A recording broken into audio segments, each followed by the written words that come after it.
All right, Florida State football fans, this has become your time. It's Wednesday night at 7 o'clock Eastern time, and we know we've got baseball coming, but we have this perfectly timed, and I will set you up on that in just a second. If you are coming across us for the very first time on a Wednesday night, welcome to Florida State Seminoles Live. We go live each and every Wednesday night at 7 o'clock Eastern time, talking nothing but Florida State football for about 45 or 50 minutes. And we are obviously getting you set for 2019 with ACC Media Days just about a month away. And then the boys will obviously be in camp right after that, the first week of August. We got Jason Parker on the line from Chop Chat. Jason, how you doing tonight? Doing good, sir. Thank you for talking to ESPN and getting them to move first pitch till after this. We appreciate that here in Tallahassee and all of the state of Florida. We appreciate that.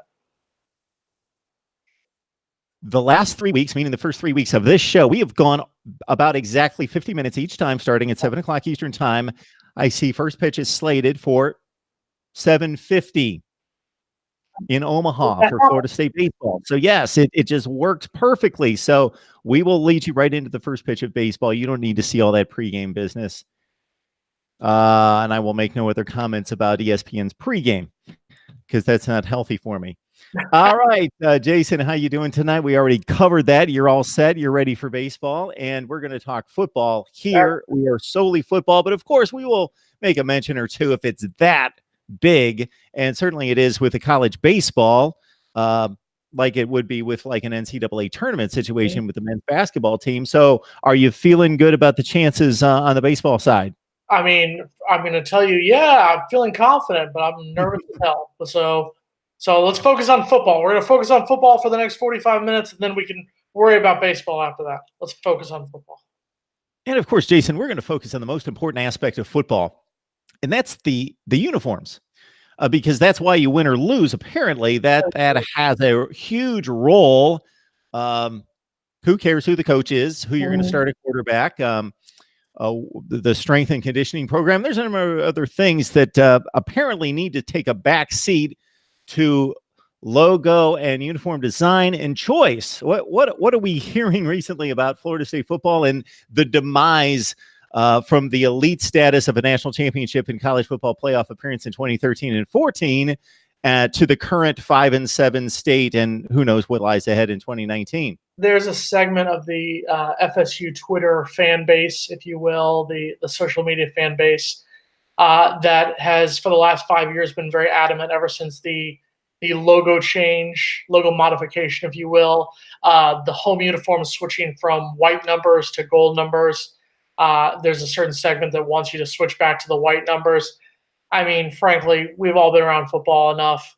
I get that it's summer. I get that it's boring. To anyone who thinks that the color of the number on the garnet uniform has anything to do with what's happened to the team in the last couple of seasons, pump the brakes a little bit. Let's just calm down on that one. So that's the one thing. I had FSU Twitter come at me when I posted something a couple of weeks ago. So I'm just going to fall back and say, calm down. It has nothing to do with uniform number, color. Just let's calm that down real quick. Jason, we've been talking for a few months, so our working relationship doesn't go back to last football season, but I'm sure you can imagine how much football I watch, and I can imagine how much football you watch. So unless family commitments take me away, I'm watching as much football as I possibly can, basically, is what I am doing between Thursday and Sunday, and particularly on Saturday between noon and about 2 o'clock in the morning when those West Coast games finally wrap up. And so I watch a lot of Florida State football. I am not a Florida State fan. I don't watch every game. I don't watch the Jacksonville State game and the like. You should. You should. Yeah, and I probably should. I need to commit that to putting that in front of maybe a Georgia Auburn game or a Clemson Florida NC State game, or pick your choice, Wisconsin, Michigan State.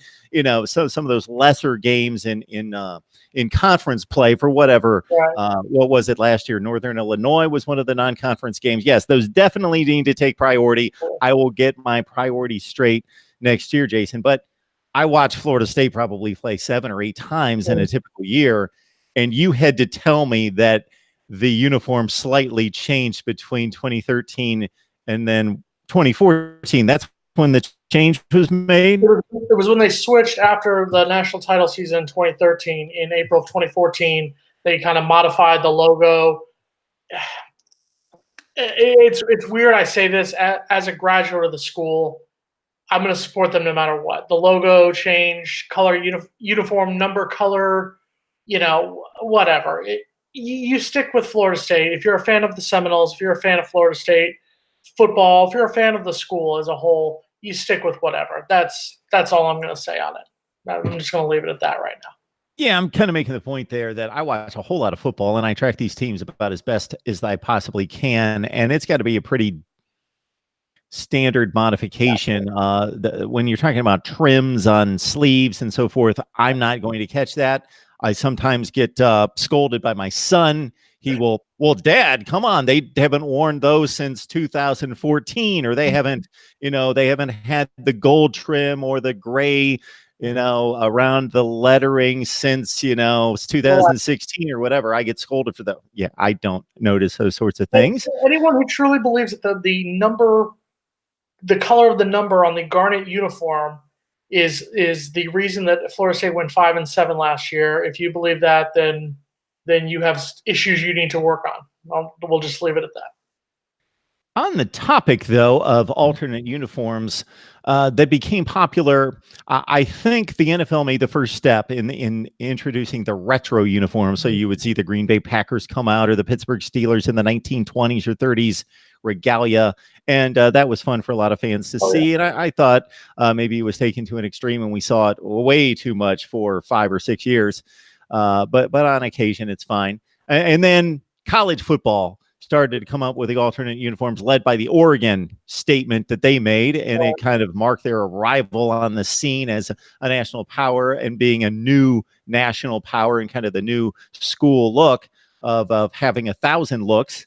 And I don't even think I'm exaggerating, but do you like I know Alabama, USC come to mind, Penn State comes to mind as having never gone the alternate uniform route. Even the likes of Ohio State and Oklahoma and Michigan, just staunch football traditions, have even taken the alternate uniform route. Do you care? Do you not like it? Do you like to see a change up once in a while? I would love to see once in a while. And I'm a purist as far as with our current uniforms, the helmet, the spear on the helmet, the gold helmet, garnet face mask, the old school, the spear. That to me is what I like. I was not a big fan of the garnet helmets.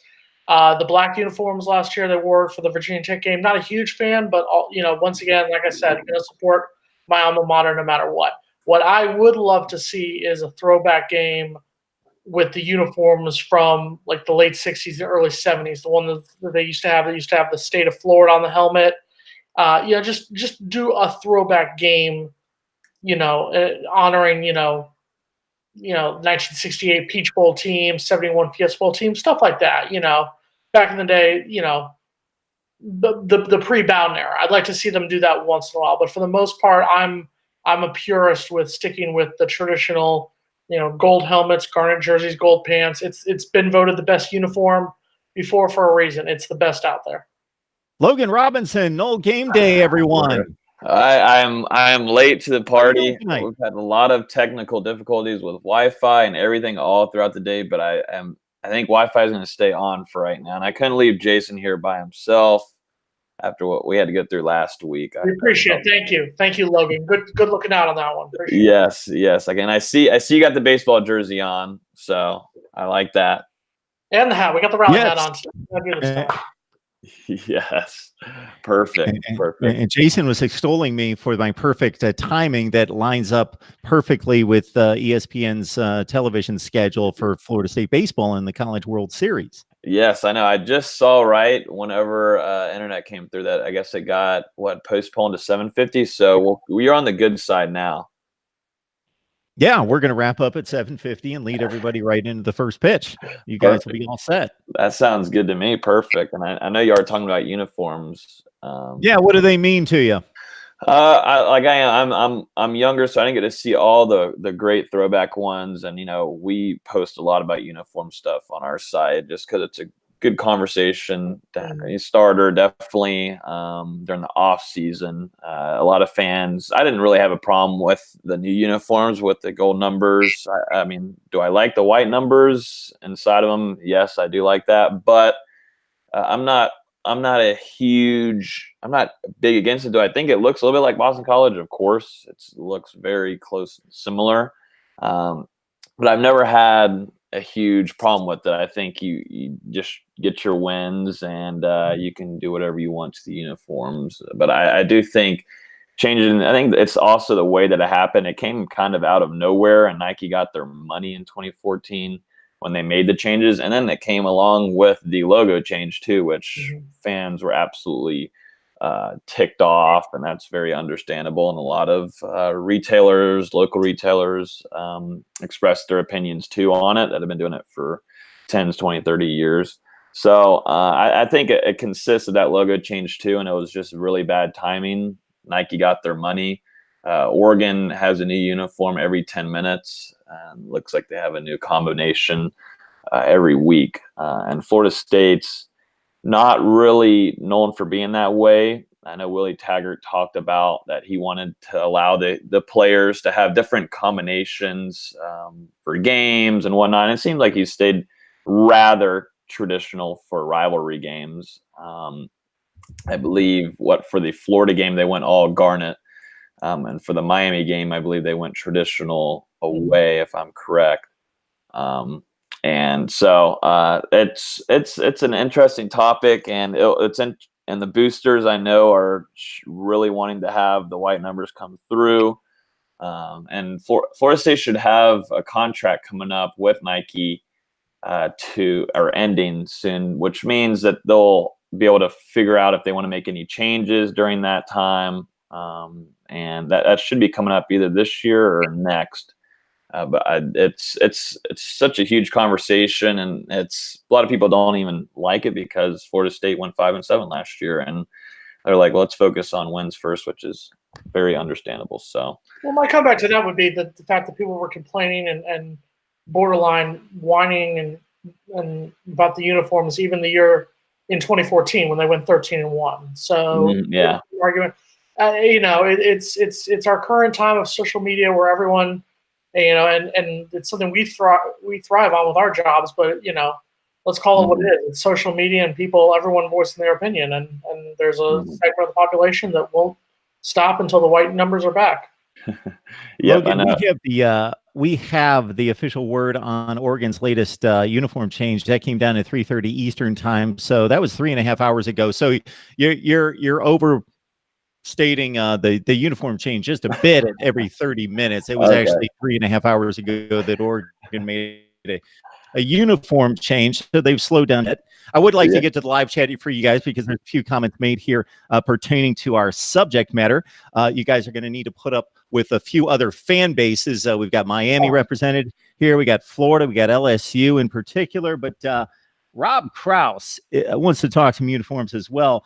Before I get to Rob, I don't want to forget Jordan Davis. Thank you so much for the contribution here at the Voice of College Football. Thank you so much for supporting us here. All right, Rob, uniform change and downfall can't be understated enough. Changes that need to be made. Number 1, white numbers. Number 2, cut down the shoulder caps to just bottom of shirt sleeves. Okay, wow, he's getting specific here. Number 3, put logo patch on both sides. This is a fashion designer. Yes. This is not Project Runway. This is college football, people. I get it, but come on. In the scheme of things, the way that our former leader, who's now out in College Station, the way he left the program, let's worry about that a little bit more than the logos on the oy vey.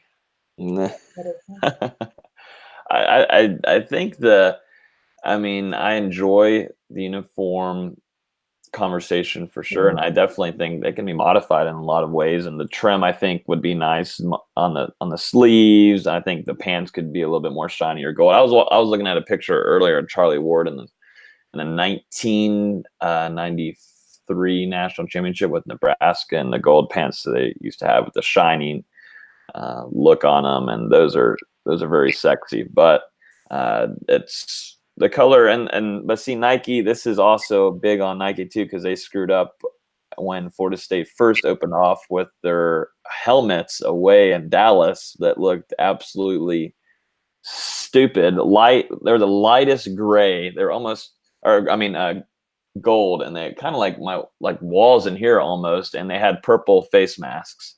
But then again, that's also got to be Florida State's fault in a lot of ways, because they were sent samples of it. So Nike's a lot to blame in this area too. We've spent 15 minutes talking about uniforms, people. I know we have, but Rob just won't let it go, because he's going to finish maybe the conversation. Maybe we can leave it at this with the immortal Deion Sanders, who's arguably the greatest Seminole of all time, who says, if you look good, you play good. That is true. He said that. I can imagine him saying that, but according to Rob, he has said it. And Rob, you need to take part in this honor. It's a tradition here at Mark Rogers TV, the voice of college football. This is the first time I've seen your handle, so welcome to Mark Rogers TV, the voice of college football. You're obviously a Florida State fan.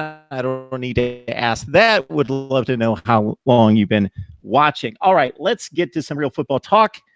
Although this isn't necessarily real football talk, but I've heard this mentioned during a lot of Florida State talk that I deliver with the help of both of you, of course. And it's mentioned here in the live chat as well. Is there anything to the statements that I've heard made that there's been some racism, or Willie Taggart's been the target of racism or racial slurs?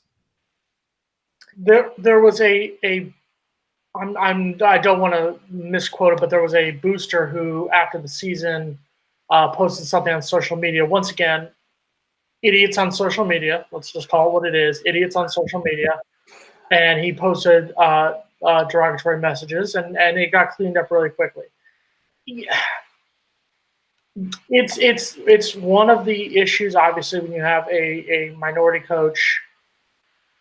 And there's a segment of the fan base that no matter what, we could have gone 13-0, won the ACC, been to the college football playoffs last year, and there's a certain segment of the FSU fan base, the FSU alumni base, that would never have given Willie Taggart credit because of him being African American. And that's the stupidest thing in the world to me. He didn't go 5-7 because he's black. We're not going to go 8-4, 9-3 this year because he's black either. He's a very good football coach, a very good man, an amazing person. If you ever get a chance to talk to him or be around him, it has nothing to do with race. And anyone who wants to denigrate him, attack him because of his race, you're stupid. And I'll say it: go root for the Gators. We don't need you in this fan base. I'm sorry. Yeah, Jason said it nice, and I'll just note on a little bit. This team is very close to Taggart. I believe only a few months in, they were talking about him. Players were as a father figure and someone that they liked being around. Taggart would bring players into his office all throughout the day to sit down with them, get to know them, what they want to do after college, how they're doing in classes, how's family stuff going. I haven't heard one bad thing about Taggart inside, and there's nothing that's just, like you said, idiots on social media that are just, there's certain words I wish I could say, but they're idiots, and that got shot down really, really quick, and this fan base did a good job of exposing that cat, and I know he was relieved of his job almost a couple days after, and it's just pathetic, and that's what will happen to you. You got exposed, and there's no place for that. It's friggin' college football. That's a friggin' sport. Some people have a mental problem, and that's what showed right there, and he got exposed for it. Yeah, I'm not going to add anything to that. My sentiments are right in line with Jason and Logan in regards to people should be respected until they've done something not based on skin color, religious preference, sexual preference, whatever else, based on their character, based on their actions, to be treated in any way that is disrespectful. But otherwise, Yeah, it's just horrible that people are treated like that. And now because of social media, which brings us together on one level, also tears us apart on the other levels because people are cowards and they have a platform where they can be a coward and hide behind their phone or laptop and spew forth whatever demented uh, approach to life that they have. But hardwire to self-destruction, thank you so much for bringing that up. We aim to talk football on the field all the time, but obviously we will not shy away from these type of topics that need to be brought up if they're brought up out there in social media or in the news and there's a relevant story, or because some knucklehead goes off or a collection of people that go off, it becomes a story or becomes news, as is the case here. It's Mark Rogers TV, the voice of college football. This is our slot for Florida State football each and every Wednesday night, 7 o'clock Eastern time. Thanks to you. We've had about 2,000 people watch the first 3 shows. This is show number 4. About 900 audio downloads in addition to the 2,000 video views. So let's keep it growing. Let Florida State fans, college football fans, because as we see right here, all sorts of other fan bases jump in on these team-specific shows. So let people know out there that we're here each and every Wednesday night. Jason Parker from Chop Chat. We got Logan Robinson on the line from Gold Name.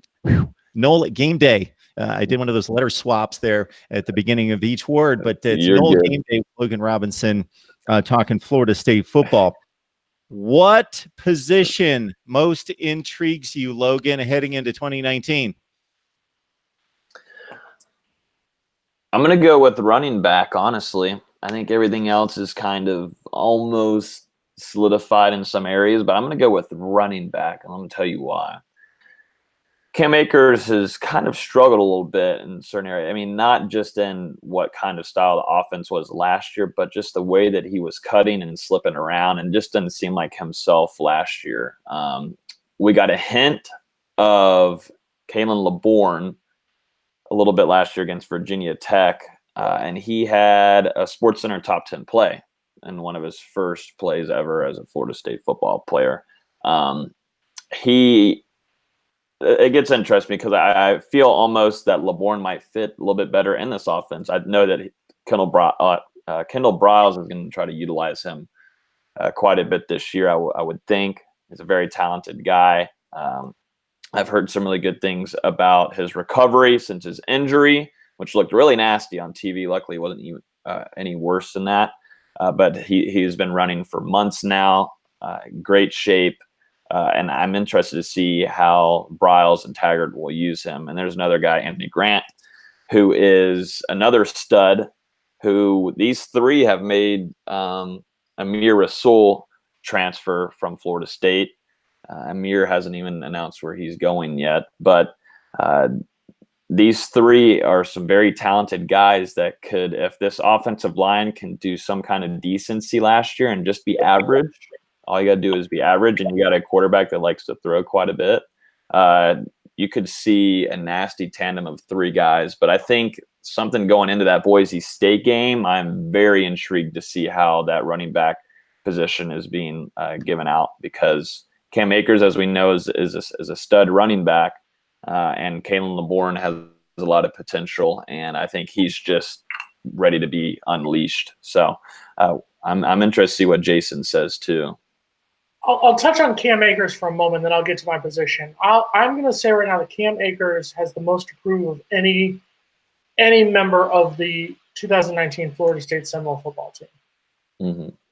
I get that the offensive line was god-awful. I spent most of the season bashing that group of players and have been doing it for 3 years because it's just been a downhill, just bomb with that unit. That being said, if you're Cam Akers, if you're arguably the top recruit, let's say conservatively top 5 recruits in the entire class of 2017, you need to be running for more than 700 yards in a season. He ran for 706. Excuse me. You need to run for more than 706 yards in a season. You need to be scoring more than 6 touchdowns, in an entire season. This is where this season's got to be about him. I don't think the offensive line is going to go from 0 to 100 real quick. Shout out to the Raptors for winning the championship. Sorry, Logan, on that one. Sorry, I apologize. Thanks. But this is where he has to prove that. for this point? Are you the Cam Akers, who was the 5-star recruit, one of the top recruits in the entire country? Or are you somebody who is going to be Cam Akers? Man, you had a great 1,000-yard freshman season, and then you just went downhill. So I'll say that about Cam. As far as what unit do I think am I the most intrigued at? Linebackers. And I'll say this for this reason right here. Logan, who are going to be the 3 starting linebackers for FSU football this season?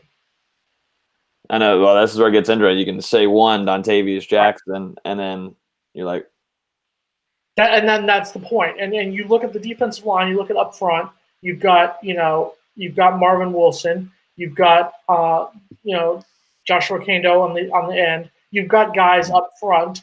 In the secondary, yes, the secondary played horrible, but you know who's going to be back there. You know the recruits who came in. We've talked about some of the members of Tribe 19, what they'll do this season in that group. Linebacker, to me, is going to be the biggest question mark as far as a unit because it is the unknown. It is the one unit right now where you don't know who are the 3 starters. Now, could 3 guys come in along with Jackson and just ball out against Boise State and then over the course of the season? Absolutely. But that's going to be the big question is who is going to be that group of linebackers. And with a group, FSU football group, and Mark, you and I are a little older than Logan, so we remember the days of, the Derek Brooks, the Marvin Jones, those guys back in the day. Linebacker has always been a stud position for Florida State football. Can they get back to that or at least get in that direction starting in 2019? I think also to note on the linebacker position, Florida State's also moved a pretty decent linebacker that produced pretty well last year, moved Leonard Warner down defensive end, at least for the spring they did. So they're kind of risking it for a biscuit over here with some of their younger guys coming in. They're not their most experienced guys that haven't played that much. So I do think that's definitely that position group is a good pick too. Definitely the biggest question mark for a position group. The live chat here is starting to get revved up with a number of topics. And now that we brought up position groups, Rob Krause, also we've got Pell Games looking at the secondary. One of them believes the secondary is going to ball out. The other one's concerned because of the quarterback wide receiver talent that you see at Clemson. Obviously, that's top shelf, but also at some other places on the schedule that the secondary is really going to have to be much better than it was in 2018. Mm-hmm. The secondary is interesting too because there's been a lot of switching around too. So Levante Taylor had a really rough time last year, which was a shock to a lot of us that covered FSU and fans. And he's been moved to free safety. I know he doesn't want to comment on it too much, but he's been moved to free safety. It's interesting to see if he'll be moved anymore after during the fall camp. Then you got a little bit of Jaden Woodby, who's moved to, I guess you would say, your strong safety or come down as still as a linebacker, kind of like last year, nickel kind of situation. And those kind of 2 moves will be interesting to see. I think Stanford Samuels, of course, starts against Boise State. That's easy money there. I'm like we talked about a couple weeks ago. I want to keep my eyes on Asante Samuel Jr. I think he's got a lot of potential. His spring was very solid. He's coming off as a leader physically, meaning making plays in front of teammates. And then, of course, I watched him be very talkative. He's a trash talker. I think that fits very well, bodes well for Florida State as a secondary because we've seen them run through the last couple of years with having somebody with a big mouth, and it serves well for the defense usually. So, and then you got young guys coming in like Akeem Dent and Travis J. I think Travis J is something special. I know what I've already got in Akeem Dent, but I want to see how Travis J works on the college level, and I think he's got a situation where he could play very soon in his career at Florida State and have a very nice one. I think that Dent J tandem is going to be really dirty the next couple of years at Florida State. Highlight reels all over the place, big hits everywhere. What do you think, Jason? I think you hit the nail on the head with that one. The secondary can be, if they play up to their potential, the secondary can arguably be the best in the ACC, and one of the best in the country. They have if you just look at pure athleticism of those guys that you mentioned, yes, athletically they are among the best group in the country. That's where the Boise State game, with Boise State with their passing game, if that unit gets torched, it's going to be an interesting season. If they can hold their own, and I'm not saying they have to hold Boise to 100 yards passing in the game, but if they hold Boise to, let's say, under 300 yards passing, I will take that as a victory right now. That to me is, I think you have to work with those goals right there. If it's just that modest start, good start right there, and then work your way from that point, I think that unit can be arguably the best in the ACC, and I'd say top 10 in the country if they play up to their potential. I want to note a little bit too before we move on. During the spring, I was told that Barnett was focused more on the defensive back side of things, or at least during practices, that he had a CU role, I guess you could see, on the defensive side. He's a defensive coordinator, but it seemed like he was given a lot more attention, and he's going to have more availability coaching the defensive backs this year. So hopefully that will bring positivity to the production back there. So we'll see. We'll keep an eye on it. But there's a lot of changes and moving around back there, and that was only during the spring. So a lot of things also usually change in the fall too. So we'll keep an eye on it. But I do think that secondary is something that has to excel well, because Florida State is used to having guys defend well back there.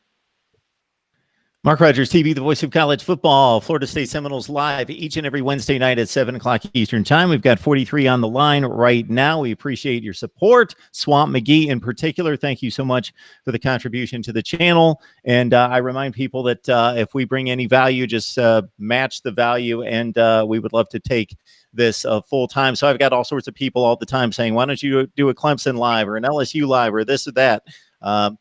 If you continue to contribute and help us here, we will get to those platforms at some point, but we deliver content on college football each and every day. I would argue as much or more than anyone, about 150 videos per month. We've got about 75 or 80 position previews out there. I'm going to be reeling these two in, and maybe Big Game James to do Florida State position previews that are going to be separate videos beyond the live stuff. Let's hit a few things here. Jason had brought this up before we started to record. Donnell Harris, defensive end, a 5-star one-time Miami commit, has decommitted from your chief rival. You guys, your thoughts about the possibility of him coming into the fold? I think it has the potential to be huge, and we wrote about it this weekend on ShopChat.com. That FSU almost needs Harris to commit to being a member of the 2020 class. As number one, for his position, the fact that he is a phenomenal defensive end. He's from down here in South Florida, from Miami Booker T. Washington High School. If they can get him in, you get a stud player who, you look at the videos online, just the way he's already been at camps in Tallahassee, working with Odell Higgins, working with the coaches and whatnot. So I think, in addition to both, giving a little, your number one salute to UM for you lose, your longtime recruit, a 5-star recruit from your hometown, it's also a big move for FSU. Now, obviously, things can change. He can go back to Miami. He's being recruited by other schools, schools you may have heard of before. I think one's Alabama, one's Georgia. I don't know if you've heard much about their football teams, but they're pretty good. So FSU is going to go up against a few big names and whatnot. But if FSU can land him, the big thing from a lot of FSU fans is that he decommitted after visiting Tallahassee last weekend. Obviously, I don't want to be the pessimist in the room, but he'd also visited Tuscaloosa, so who knows if Alabama played a role in it. But, we'll go with the positive now. Come on, FSU, let's get him. Yeah, no, you said everything right, and I think also flipping someone from Miami is a nice little bump there for fans, and of course recruiting overall for Willie Taggart and company there. That's a huge deal if they're able to do it. Definitely for a stud player at defensive end, and someone or in a team that needs defensive ends for this class. So we'll see. And Odell Higgins is a phenomenal coach, and will go down in history as one of the best at Florida State, Mr. 2-0. So we'll undefeated. Yep, undefeated man. And he it seemed like if it was because of the visit at Tallahassee, then you put all your chips in for him to go to Florida State. But like Jason said, there was a few other schools that he's been recently visiting, and that one in Tuscaloosa is a pretty good one. So we will see. And Miami seems to have a decommitment every week, so this is nothing too new coming out in that kind of conversation either. So we got to definitely keep an eye on it. But stud guy, and has a lot of potential. Very fast and twitchy, and that's what you like to see. Kind of like he's quick, kind of like Brian Burns a little bit. I haven't watched a lot of film on him, but I watched him a couple of times, and interested to see if Odell Higgins, Barnett, and Taggart can reel him in, and also some stud recruiting with who am I thinking coaching wise? Raymond Woody. He's been on a roll right now for Florida State, so we'll see if they can get it done. It's always nice to grab somebody, a guy that decommitted from Miami. Mark Rogers TV, the voice of college football, bringing you Florida State Seminoles live each and every week. This is our 4th edition, so I know that you guys are behind Miami in this aspect. So I'm going to give you some leeway here. We got, let's see, 52 on the line right now, and about 2,000 will watch, hopefully more this week, but it's been about 2,000 video watches for the first 3 weeks. So we will go on with Miami at 8 o'clock Eastern time. We usually peak around 170 online. Sometimes we've gotten as high as like 350 or 360, and about 6,000 will watch. So that's something to shoot for. Surpass Miami, help out the channel. Let all your Florida State friends, family, social media acquaintances know that we're here each and every Wednesday night at 7 o'clock. And certainly to check out Noel Game Day with Logan Robinson and the rest of the staff, Jason Parker and Chop Chat, and what they deliver on a daily basis covering Florida State athletics as well. You can tell Miami fans they have plenty of time to watch your stuff, since their baseball team's not playing for a national title this year, so they got plenty of time. Oh man, Shots fired. That goes for UF too. Yeah, which is shocking the way that their season has gone in baseball. But I know we got to get back to football. We don't want to, but I know the only thing that we can argue right now, which I would never thought, is baseball, and basketball too. The basketball has been good. I didn't mean to take a shot at your Warriors. I'm sorry. Just the 0-100. It worked out. I apologize. I enjoyed the NBA. Oh, it was right there for the taking. I'll let it happen. It's all right. It's tough. My fingers are starting to hurt with all these rings on it. No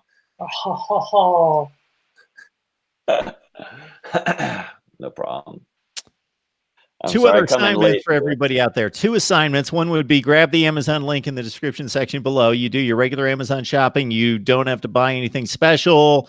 Ignore the product. Just enter Amazon using that link. You help out the channel doing that. And go to the Voice of College Football community. Again, the link's right below this video. Once it posts, join the Voice of College Football community. And what could be better than this?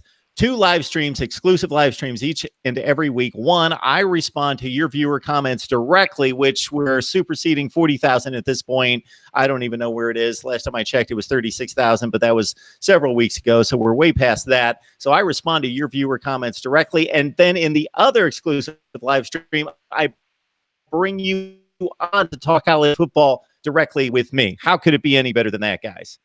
All right. That's a good sale. We will do our best. So, Florida State football talk each Wednesday night at 7 o'clock. This is good stuff. See if you guys will enjoy this idea that hit me yesterday. This is going to be a lot of overhead to maintain, but I am releasing a video every couple of days in which I'm going to run down all the Power 5 games week by week. We did week 0 and week 1. I just released that this morning. Basically, I'm running down all the key group of 5 games, all the Power 5 games, and I'm taking a vote on who will win each game. Okay. Therefore, we will have a composite standings built throughout the season based on the viewer votes, and it'll tell us who's going to win each conference, what the standings are going to be, who's going to go to the conference championship games, then who's going to win those, and then we'll select our college football playoff. Those won't be my predictions, but that will be the viewer vote total predictions for the 2019 season. Okay, I like that idea. I like that. And I guess it's going to have to wait another week. We'll dive into our ACC coaches rankings. Are we going to be set for that? I know Jason's ready for that. And I believe I am as well. We can dive into that next week with our ACC coaches rankings. I think Kendall Briles. Yes, Jason. I didn't say anything. Oh, sorry. I think that was me. Sorry. I think I was just remembering today that I saw an article from somebody saying that Willie Taggart was ranked the worst coach in the ACC. I believe that was ChopChat.com. Oh, was that you? I believe that was us. Oh, man. Another website ranked him as the worst returning coach in the ACC. Okay, that was a report that you posted. Okay, I was making sure. I knew that couldn't have been from you. You read it, Logan. Thank you. But hey, it's good content to post out. It starts engagement. There was another website that ranked him as the worst returning coach. Ranked him only ahead of Jeff Collins from Georgia Tech and Manny Diaz from Miami. To me, that's insane. And we can the rankings later. I'm sorry. I'm not going to lose the season, but you're going to rank him. Number one, you're going to rank Mac Brown ahead of him, former Nole. But I'm sorry, you're going to rank Mac Brown ahead of him. You're going to rank the new coach that led Louisville. And they're arguing, he had a good job at Appalachian State. Okay, congratulations. Appalachian State is not – it's not a Power 5 school. I'm sorry. Oh, we beat Michigan. Okay, congratulations. You blocked a kick. Mazel tov. Wait, so hold up. Jason, we're going to have some fun next week because I'm ready to jump on these comments, but I want to save it for next week. Logan, say whatever you need to. Yeah, I'll just end it off so we can bring this up next week. But so they were ranking coaches that haven't coached at that school. All right, who gives a flying? You know what? What's his name has been at North Carolina before, but they're ranking coaches before they even have their first season at those colleges. It was ranking the coaches in the ACC entering the 2019 season, and he was ranked 12th out of the 14 coaches, which put him last among the 10 returning coaches from last year because there's 4 new coaches obviously in the ACC this year. Mm-hmm. And their argument was, what got me was that if you read it and I'm not going to put them on blast which website it is. You can go to chopchat.com and read it. But their argument was essentially you're giving all these other coaches credit for what they've done at other places, and then you're going to completely put it on Willie Taggart for what has just happened at FSU. Yeah, what he was left with. Right. So that's the problem that I also get. That goes back to the hypocrisy of what Willie Taggart has had to deal with since coming into Tallahassee. Willie Taggart is never going to get the credit that he deserves for when things do turn around in Tallahassee, and it sucks. There's no other word. It sucks for him because he's going to constantly be held to a different standard. And why? I mean, you do the math on that one. Yeah, it's just off-season content. Yeah, I think Jason and I are going to disagree on a philosophy in regards to ranking coaches next week. It should be interesting. I'll make sure to bring my bucket of popcorn. Oh, shots are going to be fired. Here we go. I've got pages and pages of notes here on ACC coaches that I did this like 3 or 4 months ago, and I almost forgot about it. So I'm already prepared. I've got a list. My old video. I've got a list. I wrote it in my left hand. Just wrote down, got everyone. So, yeah, let's bring it.